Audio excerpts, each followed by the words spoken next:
Dans l'opérationnalisation des concours cette année, vous avez intégré des innovations, des fiches de composition personnalisées. Absolument. Et des codes-barres sur ces fiches. Est-ce que ça va porter ses fruits? Est-ce qu'il n'y a pas moyen de contourner ces mesures que vous avez prises notamment? Ça aide énormément. Le correcteur n'a pas besoin de savoir à qui appartient la copie qui corrige. D'où l'intérêt de ces fiches personnalisées. Lorsque le candidat a fini de remplir les formalités, etc., eh bien, la partie donc, qui porte le nom, les en-têtes, est automatiquement détachée. Le candidat finit de composer, et ça se fait devant les candidats, donc c'est transparent.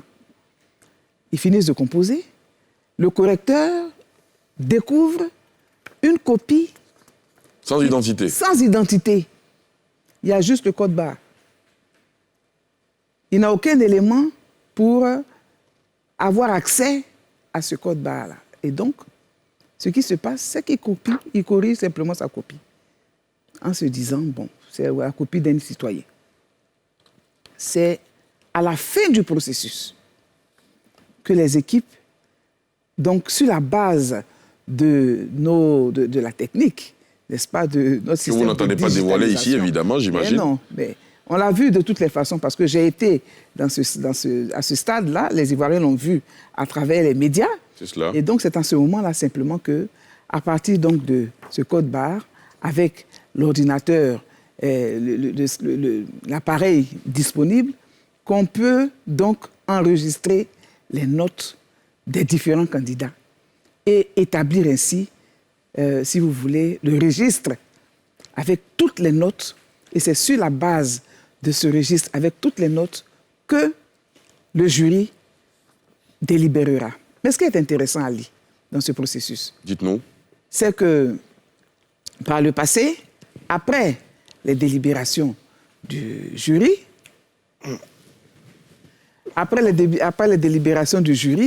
eh bien, les résultats étaient proclamés en 3 et 5 mois quelquefois.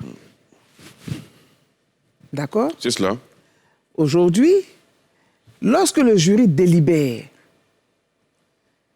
à la fin des délibérations, ils mettent immédiatement en ligne les résultats. Donc, en tant que ministre de la fonction publique et de la modernisation de l'administration, présidente de tout le comité d'organisation, je n'ai même pas accès à ce fichier.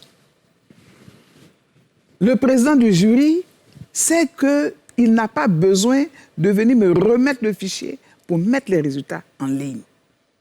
Et donc, dans la même journée, il commence le matin, quelle que soit l'heure à laquelle il termine, que ce soit minuit, 1h du matin, à 2h du matin, dans les secondes qui suivent, ils mettent en ligne.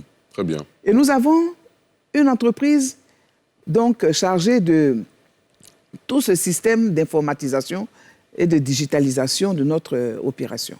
Et cette entreprise, aujourd'hui, est aussi responsable que le président du jury dans la mise en ligne des résultats.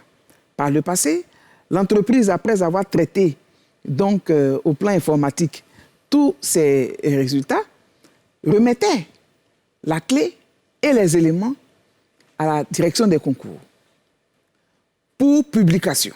C'est cela. J'ai estimé que c'était un processus inutile et qui, malheureusement, renforçait, si vous voulez, la suspicion.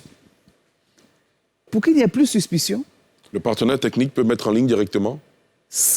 Il ne le met pas seul. Il le met avec le président du jury. Leur responsabilité est engagée et partagée. Leur responsabilité est engagée et partagée. Puisqu'il a participé à tout le processus, il n'y a aucune raison qu'à un moment donné, on l'écarte. Bien sûr. Donc il est présent et la mise en ligne se fait. C'est cela. Alors tout à l'heure...